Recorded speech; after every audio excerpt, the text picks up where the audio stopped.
要甲咱的乡亲讲，有外路啊打探哦。讲若是协助警察抓到一个诈骗的车手，就有奖金1万块。刑事局的资料，106年到108年，总共抓到的车手17000多个，也佫有139个也被抓到。因的相片拢放伫个刑事局的网站，有一寡影像是翕甲真清楚，但是为虾米抓袂到呢？警方讲，除了伤晚报案之外，甲民众真少关心到公共事务，惊麻烦嘛有关系。警方是来呼吁着大家，咱就爱警民合作。若是抓到一个车手，就有检举的奖金1万块。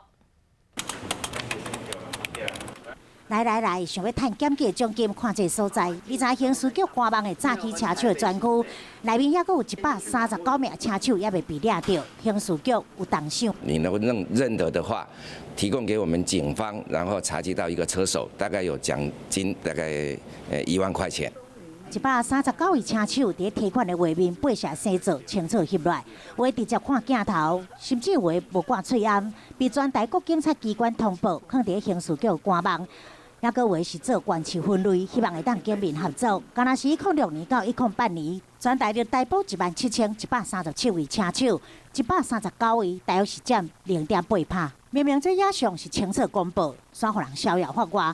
抓袂到原因，除了是官网无啥人注意，民众真少主动检举以外，有时阵是报案的时间拖伤久，嘛真歹查到车手的身份，呼吁民众被骗，得赶紧报案，让有车手拍走。